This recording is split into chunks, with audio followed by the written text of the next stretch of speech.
العلم هو النور الهادي والمفتاح لكل الخير من يرد الله به خيرا.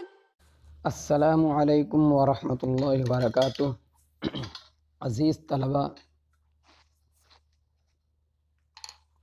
بحث چل رہی تھی ادغام کی۔ ادغام سے متعلق بہت سی باتیں آپ کے سامنے آئیں۔ اب جو ہے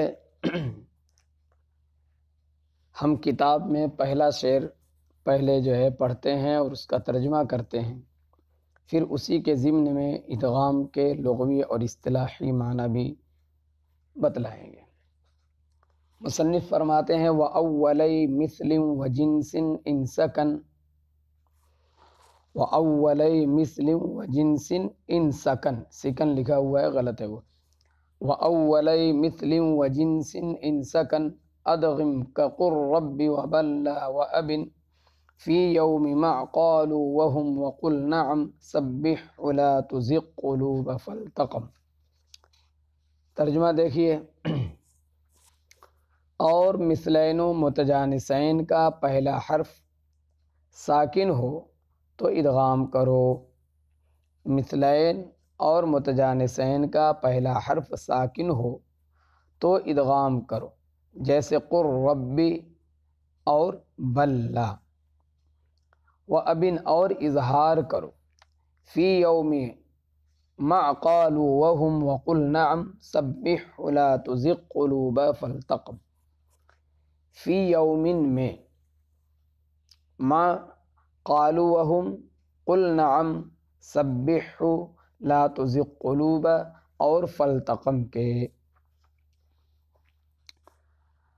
بالکل جو ہے دونوں شعر کا مطلب واضح ہے کہ اگر مثلین اور جنسین کا پہلا حرف ساکن ہو تو وہاں پر ادغام کیا جائے گا پہلے حرف کا دوسرے حرف میں۔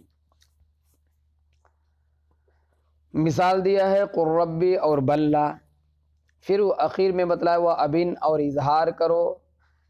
ان سب مثالوں میں اظہار کے لیے کہا گیا ہے فی یومن میں، اسی طرح سے جو ہے قالوا وہم میں، قل نعم میں یعنی لام کا نون میں ادغام نہ کرو، سبحو یعنی ہا کا ہا میں ادغام نہ کرو، لا تزغ قلوب میں جو ہے غین کا قاف میں ادغام نہ کرو، فالتقم میں لام کا تا میں ادغام نہ کرو۔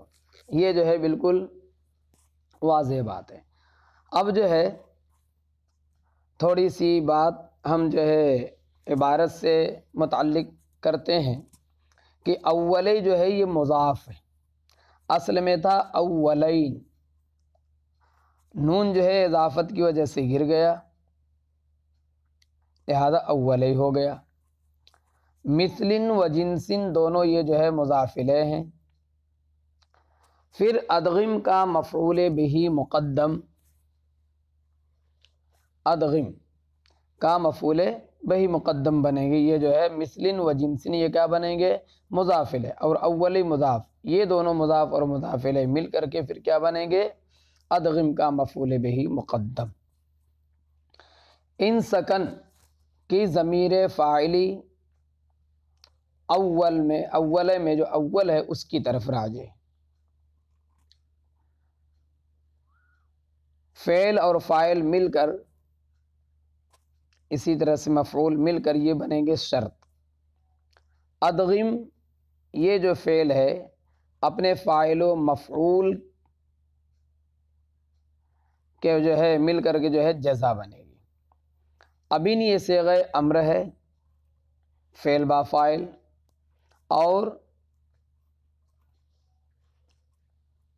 مع قالوا میں جو مع یہ مضاف ہے، قالوا وہم سے لے کر اخیر تک جو ہے مضاف الیہ ہونے کی وجہ سے محل المجرور ہیں۔ پھر مرکب اضافی جو ہے کائنن کے متعلق ہو کر فی یومن سے حال بن جائے گا۔ بہرحال یہ ترکیبی بات تھی۔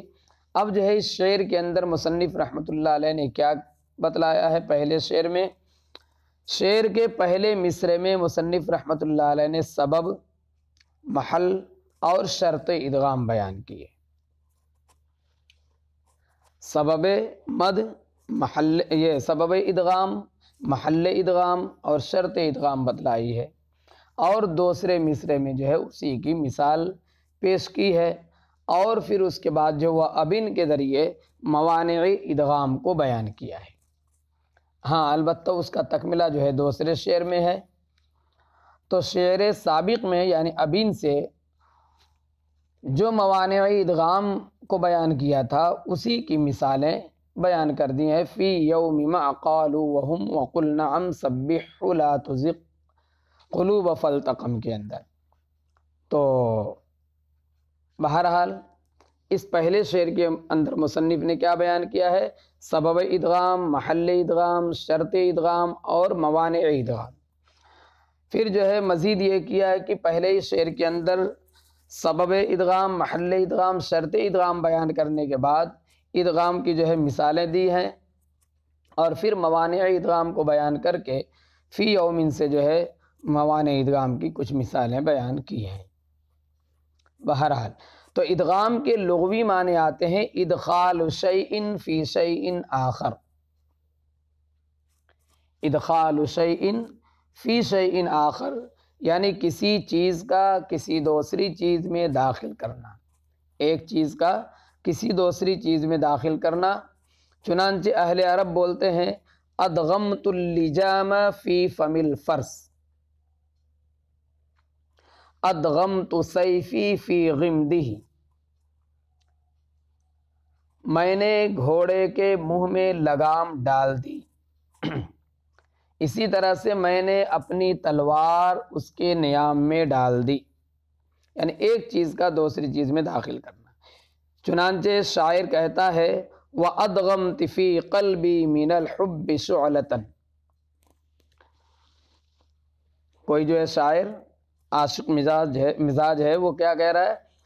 تو میں ادغام کا معنی بتلا رہا ہوں کہ ادغام کا معنی آتا ہے ادخال شیء فی شیء آخر، ایک چیز کا کسی دوسری چیز میں داخل کرنا، جیسا کہ اہل عرب بولتے ہیں ادغمت اللجام فی فم الفرس ادغمت سیفی فی غمدہ۔ اسی طرح سے شاعر کا شعر وادغمتی اپنی محبوبہ کو جو ہے کیا نام ہے مخاطب کر کے کہہ رہا ہے وادغمت فی قلبی من الحب شعلۃ۔ بہرحال ادغام کا معنی آپ کو سمجھ میں آ گیا ہوگا کہ ادخال شیء فی شیء آخر کو کہا جاتا ہے ادغام۔ اب جو ہے اصطلاحی تعریف جو ادغام کی جاتی ہے وہ کئی طرح سے کی گئی ہے۔ ایک آسان سی تعریف ہے خلط ساکن بمتحرک متماثلین کالتشدید، خلط ساکن بمتحرک، اتنی بھی تعریف کی جاتی ہے، بعض لوگوں نے صرف اتنا ہی کہا ہے خلط ساکن بمتحرک، کسی نے تھوڑی اور تفصیل کی کہ خلط ساکن بمتحرک متماثلین کالتشدید، یعنی حرف ساکن کو حرف متحرک میں اس طرح داخل کرنا کہ دونوں ایک حرف مشدد ہو جاویں، دونوں ایک حرف مشدد ہو جاویں۔ بعض لوگوں نے یوں تعریف کی الادغام هو اللفظ بحرفین حرفا کالثانی مشددا، یعنی دو حرفوں کو دوسرے حرف کی طرح ایک حرف مشدد پڑھنا۔ بعض لوگوں نے بہت تفصیل کے ساتھ کہا ہے ایصال حرف ساکن بحرف متحرک بحیث یصیران حرفا واحدا مشددا یرتفع اللسان عنہ ارتفاعتا واحدتا، یعنی حرف ساکن کو حرف متحرک میں اس طرح ملا کر پڑھنا کہ دونوں ایک ایسے حرف مشدد ہو جائیں جن کی ادائیگی میں زبان ایک ہی دفعہ اٹھے۔ ان تمام تعریفوں کا محصل اور خلاصہ ایک ہی ہے، صرف اجمال اور تفصیل کا فرق ہے۔ حاصل کلام یہ ہے کہ حرف ساکن کو حرف مشدد میں ملا کر کے پڑھنا، یہ حرف متحرک میں ملا کر مشدد پڑھنے کو ادغام کہا جاتا ہے۔ حرف ساکن کو حرف متحرک میں ملا کر مشدد پڑھنے کو کیا کہا جاتا ہے؟ ادغام۔ مسئلہ تو آپ کو معلوم ہو گیا کہ اگر مثلین اور جنسین کا پہلا حرف ساکن ہو اور دوسرا متحرک ہو تو اس میں جو ہے ادغام کیا جائے گا۔ جیسے قر ربی میں لام ساکن ہے اور را متحرک ہے تو را کے اندر جو ہے لام کا ادغام کیا جاتا ہے۔ بلا کے اندر آپ دیکھ رہے ہیں کہ لام جو ہے ساکن ہے اور دوسرا لا کا جو لام تھا وہ متحرک تھا، اس کو جو ہے اس میں ادغام کر دیا گیا۔ اب جو ہے یہاں پہ پوچھنے والا یہ پوچھ رہا ہے کہ ادغام کی شرط وجودی اور شرط عدمی کیا ہے؟ ظاہر سی بات ہے، شرط وجودی جو ہے مصنف نے بیان کیا ہے ان سکن، حرف اول یعنی مدغم کا ساکن ہونا، مدغم کا ساکن ہونا یہ ہے شرط وجودی۔ شرط عدمی کیا ہے یعنی موانع ادغام کیا ہے؟ وہ تین بتلایا ہے۔ ایک بتلایا کہ حرف اول کا مدہ ہونا، حرف اول کا مدہ ہونا، دوسری شرط ہے کہ حرف حلقی ہونا، تیسری شرط ہے کہ لام فعل ہونا۔ یعنی اگر یہ ہے تو یہ شرط عدمی ہے یعنی موانع ادغام، تو موانع ادغام جو ہے تین ہو گئے، حرف اول کا مدہ ہونا، حرف حلقی ہونا، لام فعل ہونا۔ بہرحال مثل اور جنس سے مراد ہے مثلین اور جنسین، اور ان سکن سے ادغام کی شرط وجودی کی طرف اشارہ ہے یعنی مدغم کا ساکن ہونا۔ اب یہاں جو ہے مصنف رحمۃ اللہ علیہ نے پہلے بیان کیا تھا وَأَوَّلِ مِثْلٍ اور بعد میں کہا جنسٍ۔ مصنف کی مثال میں اور بیان میں لف و نشر غیر مرتب ہے، کیونکہ جو حکم بیان کیا ہے اس میں پہلے جو ہے مثل بیان کیا اور مثال اس کی ہے بلّہ، وہ بعد میں ہے، اور بیان میں جو ہے جنس کو پہلے دوسرے نمبر پہ بیان کیا اور مثال دیا قر ربی۔ تو یہ جو ہے اس میں لف و نشر غیر مرتب ہو گیا۔